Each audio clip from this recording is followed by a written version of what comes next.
하느님이 계시다면 세상이 왜 이럴까? 열심히 살아가는데 몸이 아프고 때로는 이해할 수 없는 죽음을 맞이하기도 하고요. 못되게 사는 사람들은 잘 사는 것 같고 도무지 이해가 되지 않을 때가 있죠. 그럴 때는 하느님께 질문을 하지만 응답이 없어요. 도대체 하느님이 어디 계시길래? 실존론적 무신론이라고 합니다. 하느님을 믿고 싶은데도 도저히 이해할 수 없고 하느님이 계시다면 세상이 왜 이럴까? 납득이 가지 않으니까 신앙을 멀리하거나 신앙을 포기하거나 신앙을 갖지 않는 사람들, 이것은 어쩌면 우리는 신앙을 가지고 있지만 그들의 마음을 조금은 이해할 수 있어요. 아니, 많이 이해할지도 모릅니다. 하나님의 뜻대로 열심히 살려고 하는데 자꾸만 삶이 힘들어진다면 그것은 왜 그러는 것일까요? 무거운 짐을 지고 수고하는 이들은 모두 내게로 오너라. 내가 너희를 편히 쉬게 하겠다. 천주교 신앙을 갖는 많은 이유가 마음의 평화를 위해서. 마음의 평화는 언제 오죠? 몸이 아파 죽겠을 때, 사업이 실패하고 가족들끼리 서로 안 좋을 때 평화를 누립니까? 마음의 평화라는 것은 몸의 평화도 포함할 수밖에 없다라는 것이죠. 영혼의 평화도 마찬가지입니다.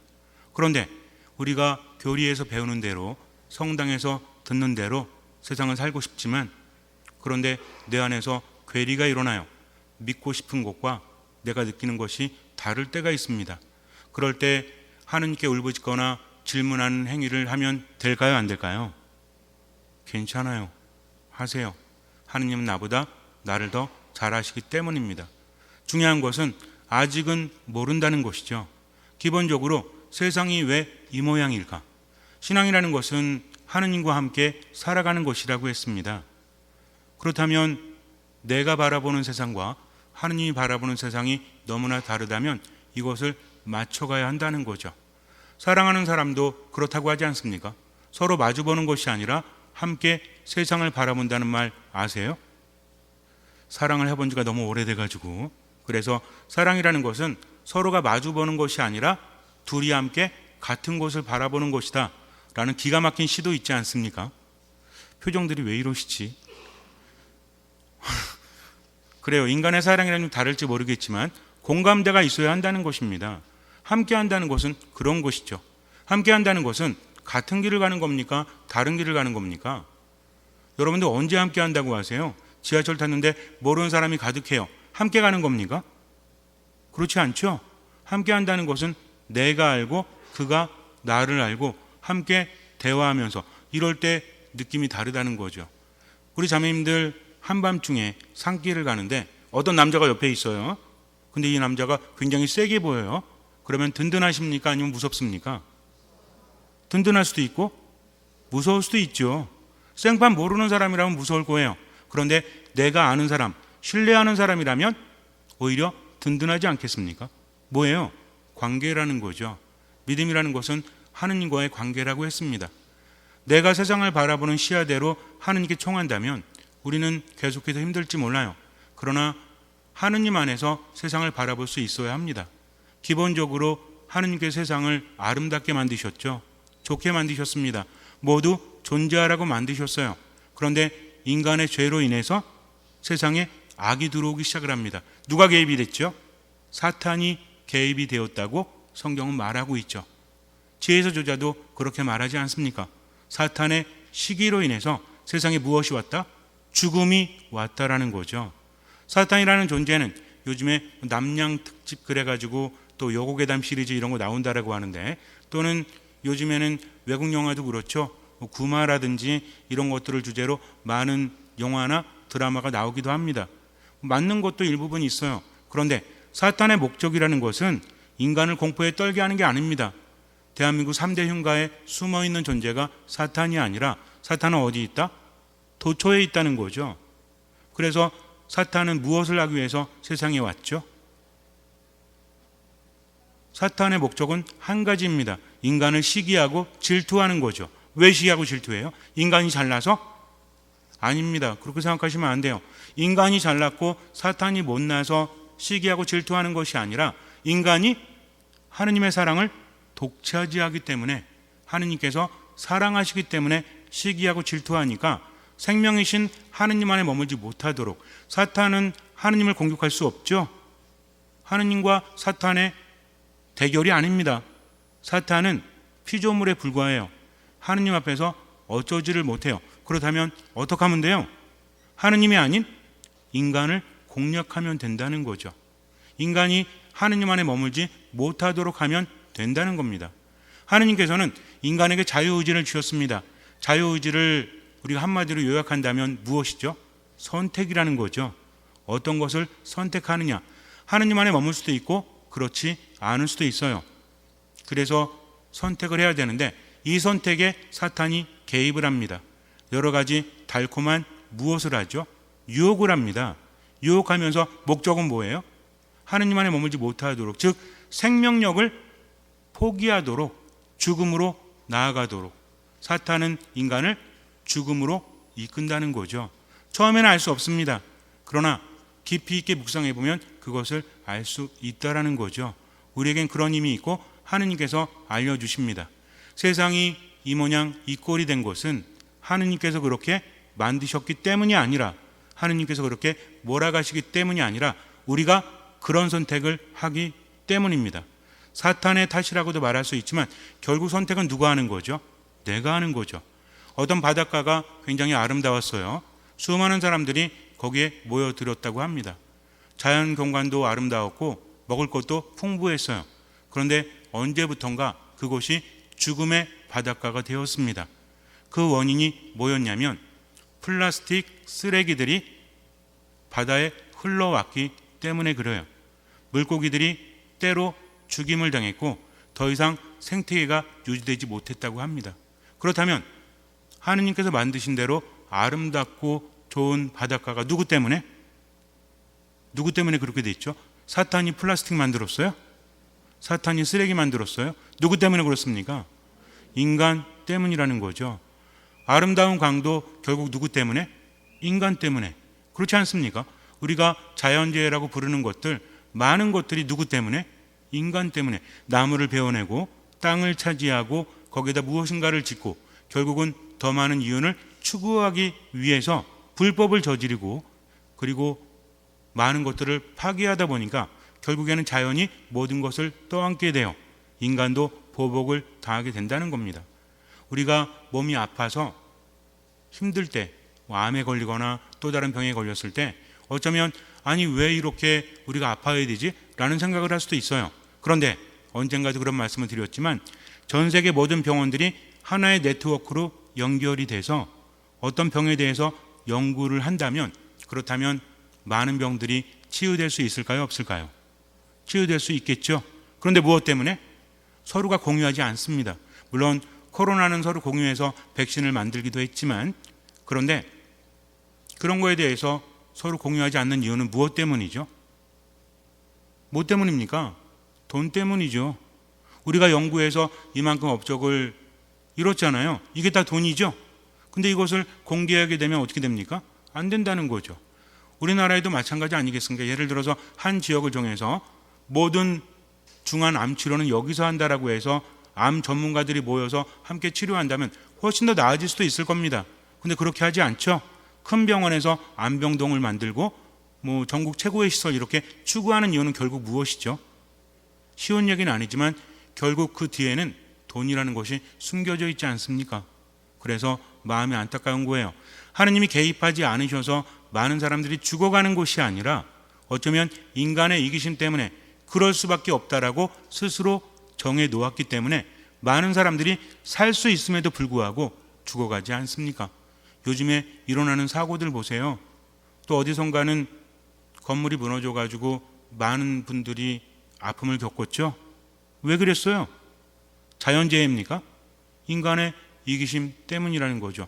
단가를 줄이기 위해서 그리고 아끼고 많이 벌기 위해서 해서는 안 될 것들, 괜찮겠지라고 생각을 했기 때문에 결국은 죽음이 오지 않았습니까?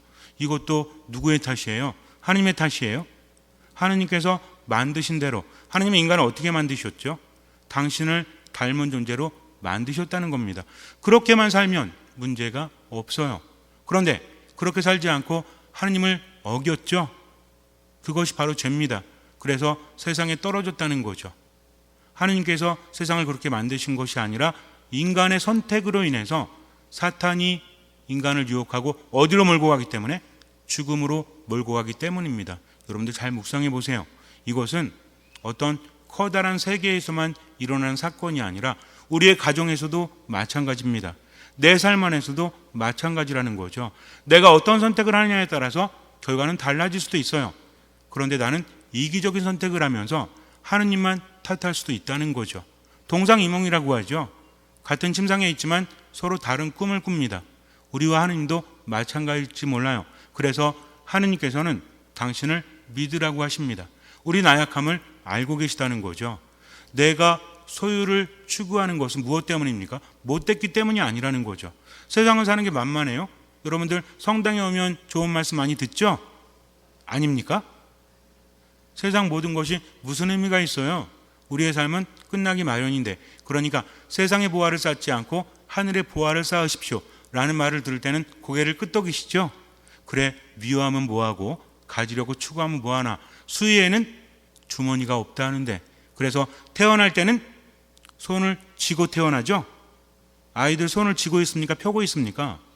쥐고 있죠. 마지막 갈 때는 펴고 갑니다. 이게 세상이라는 거죠. 그러니 무엇하러 더 많이 가지려고 합니까? 어차피 인간은 한계를 지니는데 라는 말을 들을 때는 어때요? 그렇구나. 그렇게 살아야 되겠구나. 그런데 삶으로 돌아가면 어때요?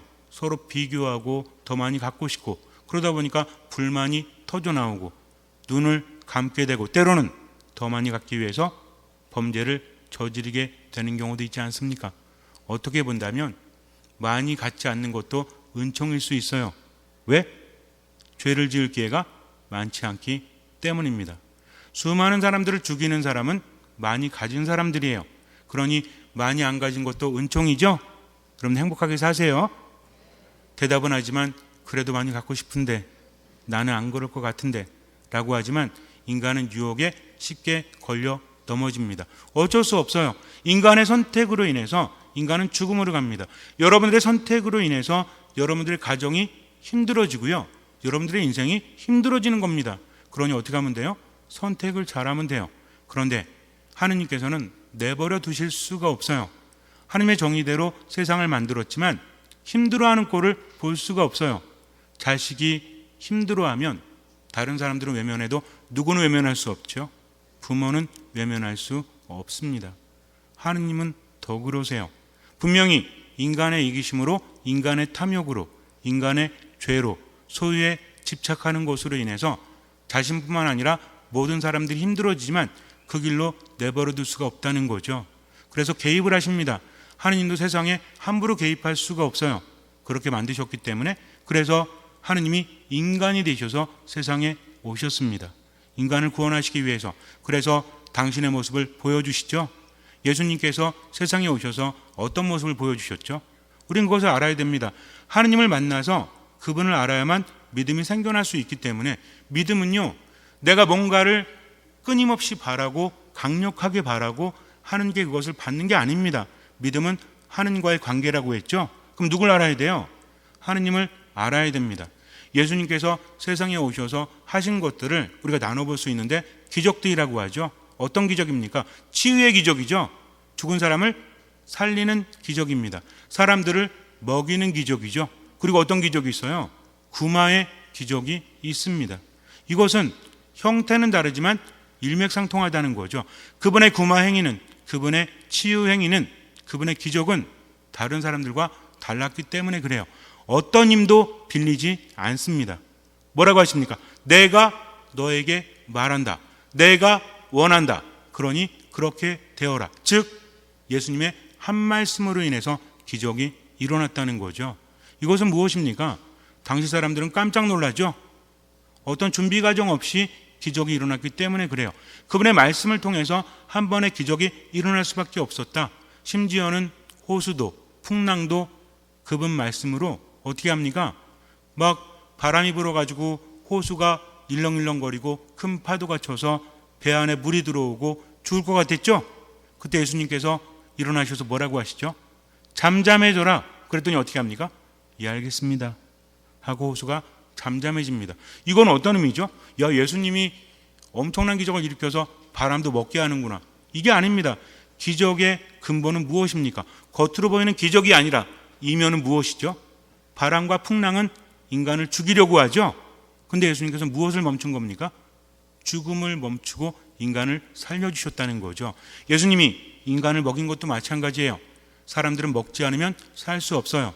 5천 명이나 되는 사람들을 먹이셨다. 그 이면에는 무엇입니까? 그분은 먹이시는 분, 즉 어떻게 하시는 분?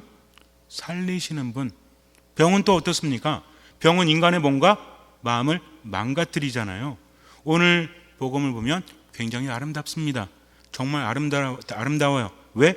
해피엔딩이니까. 그렇게 안 끝난다면 아름다운 거 아닙니다.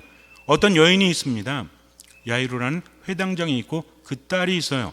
예수님의 제자들이 있고 수많은 등장인물들이 나옵니다. 여러분들 머릿속으로 마음속으로 묵상해 보세요.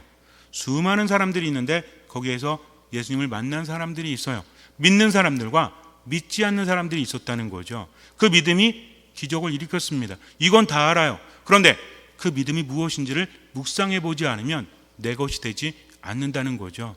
예수님은 기본적으로 당신이 누구신지 꾸준히 알려주셨죠. 어떤 사람들은 편안하게 듣습니다.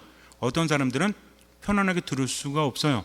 예수님 곁에 간다는 게 너무나 어려운 일이었기 때문에 12년 동안 하유라는 여인이 있습니다. 근데 이 여인은 어땠어요? 많은 의사들에게 보이냐고 가산을 탕진했죠. 어쩌면 이 여인에게는 우울증이라는 말도 사치예요. 삶의 상실감? 이보다 더 클 수가 있겠습니까? 지금은 아프면 병원 가면 되죠. 병원이라는 곳은 모든 비밀을 엄수해 주잖아요. 하지만 당신은 그렇지 않았습니다. 더군다나 여인이었다는 거죠. 여인의 삶은 남자에게 매여 있어요. 내 아버지, 내 남편, 내 아들, 아무리 똑똑해도 혼자서 살아갈 수 없다는 거죠. 그런데 여인의 구실을 할 수가 없어요. 하유라는 병에 걸려서 이제는 부정한 여인이 됩니다. 가족들도 떠날 수밖에 없었겠죠. 뭐도 없어요? 돈도 없어. 가상까지 탕진했다는 거죠. 시대를 뛰어넘어서 인간의 높음 낮음도 있고 실력도 있겠지만 통하는 게 있죠. 그게 뭐예요? 돈이지 돈. 돈이 많으면 내 앞에선 꼼짝할 수 없기 때문에 그래요. 조선시대에도 돈 많은 사람이 장땡이었죠. 고려시대도 그랬습니다. 대한민국에서는 지금도 뭐라 그래요? 유전무죄, 무전유죄라고 하죠.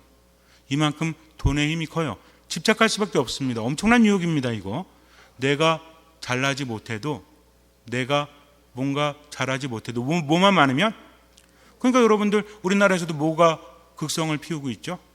돈 많이 버는 거, 로또 복권이라든지 이런 것들. 왜 합니까? 돈 벌어가지고 좋은 일에 쓰려고? 아니죠. 신분 상승할 수 있는 마지막 남은 변수잖아요. 공부를 하거나 기술을 연마하거나 이건 오래 걸리잖아요. 아니면 금수저를 물고 태어나든. 근데 나는 뭐야?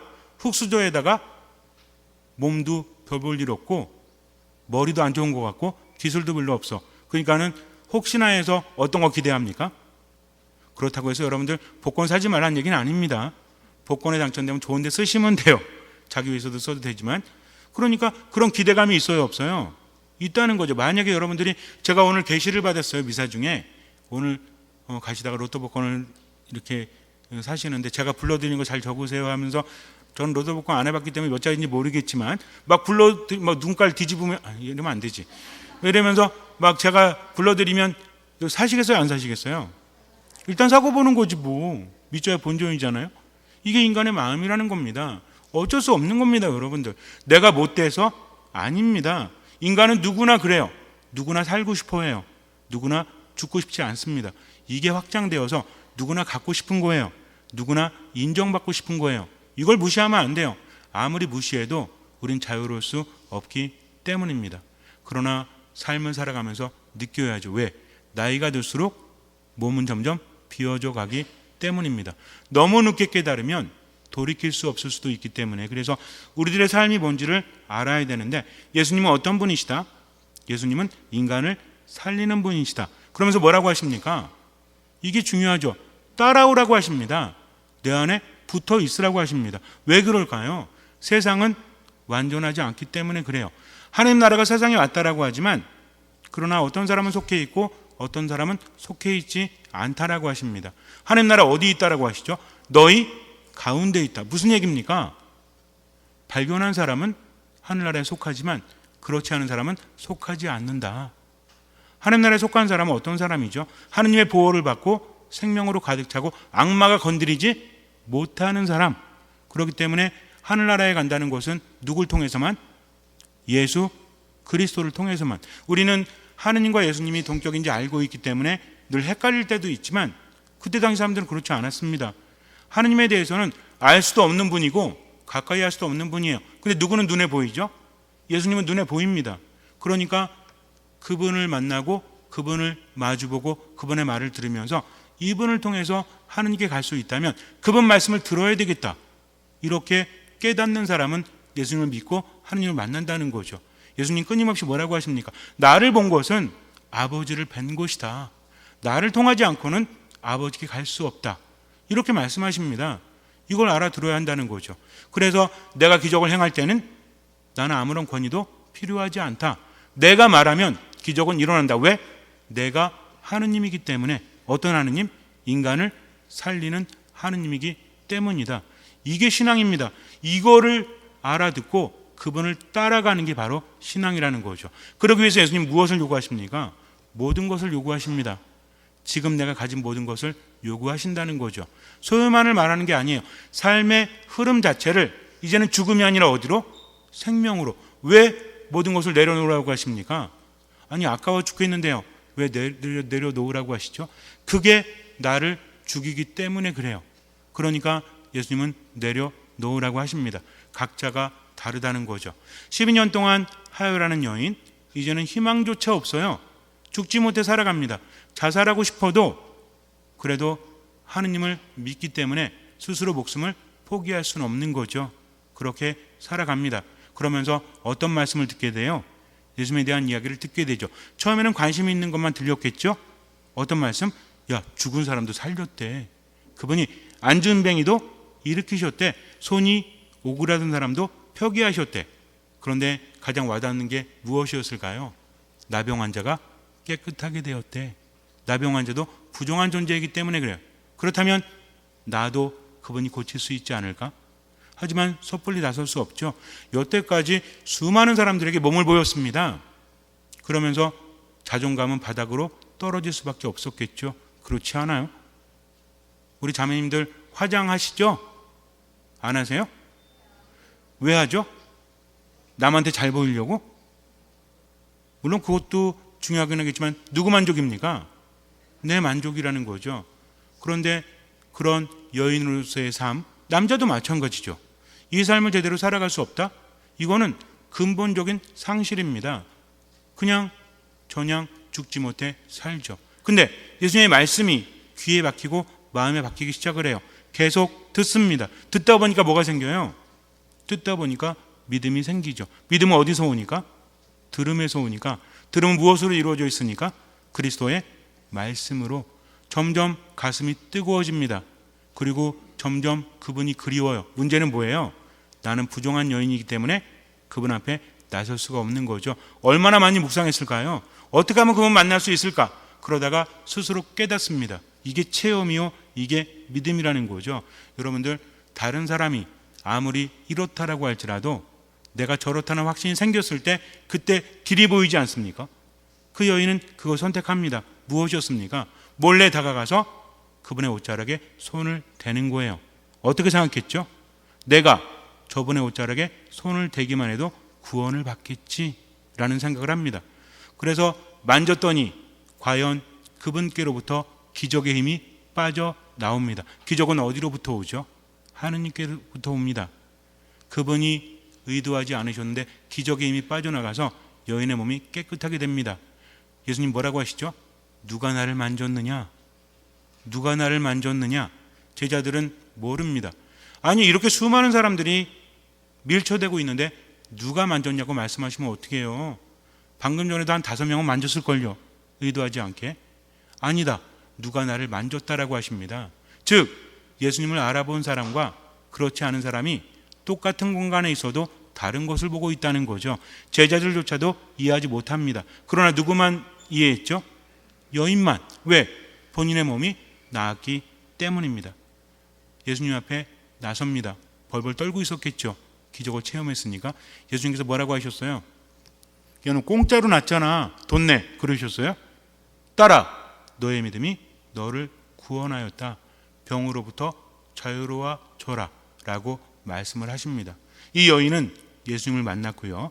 모든 것을 내려놓았습니다. 왜? 더 이상 희망이 없는 삶에 희망을 가졌죠. 누굴 바라보고? 예수님 바라보고. 이게 모든 걸 내려놓는 겁니다. 그리고 그분을 만지는 겁니다. 그런데 그때 또 한 가지 사건이 있었죠. 야이로라는 회당장 딸이 아파서 죽게 생겼다. 그래서 예수님께서 부탁했는데 죽어버렸어요. 예수님께서 늦장 부리셔가지고. 사람들이 가서 뭐라고 합니까? 아니, 죽었어요. 더 이상 저분을 귀찮게 할 필요가 뭐가 있습니까? 예수님 뭐라고 하십니까? 그래? 뭐 할 수 없지. 그러세요? 두려워하지 말고 믿기만 하여라. 그리고 그의 집으로 가죠. 수많은 사람들이 이제 죽었는데 오면 뭐해? 예수님 뭐라고 하십니까? 죽은 게 아니라 자고 있다. 웃기고 있네. 벌써 죽었는데 뭘 자고 있어. 예수님 어떻게 하시죠? 다 내쫓습니다. 그 사람들은요, 함께할 자격이 없기 때문에 그래요. 누가 함께 하시기 때문에? 예수님께서 함께 하시기 때문에. 그동안 사람을 살리시고 기적을 행하시면서 뭘 알려주셨죠? 내가 하느님이다. 그러니 나를 믿어라. 나를 따라오너라. 사람들은 비웃습니다.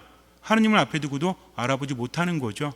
그래서 아이의 부모와 예수님이 정한 제자들만 그 자리에 있죠. 예수님 뭐라고 하십니까? 탈리타 쿰. 소녀야, 내가 너에게 말한다. 일어나라. 그랬더니 소녀가 일어나서 걸어다니죠. 이 기적의 의미는 무엇입니까? 예수님은 본인이 원하시면 사람을 살리시는 분이다. 하느님이시다. 그것을 믿어야 한다는 겁니다. 이제 우리에게 향합니다. 여러분들은 하느님을 누구라고 생각하십니까? 예수님이 어떤 분이시라고 생각을 하십니까? 이거 내가 확실하게 정하지 않으면 아무리 성당에 와도 의미가 없어요. 그분을 만날 수 없기 때문입니다. 수많은 사람들이 예수님 곁을 지나갔지만 실제로 그분을 알아보고 만진 여인의 믿음. 수많은 사람들이 성당에 앉아 있지만 그분을 알아보고 말씀을 듣고 모든 것을 내려놓고 그분을 따르는 사람들. 여기서 내려둔다는 것은 무엇이죠? 그분의 말씀을 따르기 위해서 포기해야 될 것을 포기하는 거죠. 그렇지 않으면 우리는 그분을 따를 수 없고 결국에는 스스로를 위하다가 악마의 유혹에 빠져들죠. 죽음으로 나아갈 수밖에 없기 때문입니다. 잠시 눈을 감으세요. 신앙은 하느님을 알아보는 거죠. 성경의 말씀은 살아있는 것입니다. 2000년 전의 사건이 아니라 지금 나의 사건이라는 거죠. 삶이 힘들고 괴로울 때, 여인은 더 이상 희망이 없을 때 그분 말씀을 들었고 그분께 희망을 걸었습니다. 그리고 최선을 다하고 나머지는 맡겼죠. 기적의 힘은 하느님께로부터 나오지만 그러나 그것을 가능하게 하는 것은 믿음입니다. 믿음이라는 것은 무엇입니까? 온전히 그분을 신뢰하는 거죠. 그분의 말씀이라면 최선을 다해서 따르는 겁니다. 비록 죽음이 느껴진다고 할지라도 그분을 신뢰하기 때문에 최선을 다하는 거죠. 나머지는 맡기는 겁니다. 그러기 위해서는 그분을 만나야 돼요. 그분의 말씀을 들어야 합니다. 미사 말씀 기도 안에 듣는 마음으로 머무십시오. 최선을 다해서 삶을 살아가십시오. 내려놔야 될 것이 있다면 가정에서 여러분들의 삶에서 내려놓으십시오. 고집 부리지 마십시오. 하나님의 뜻대로 기도하면서 지금을 살아가십시오. 주님께서는 그 믿음을 보시고 우리 삶에 놀라운 기적을 일으켜 주실 것입니다. 아멘.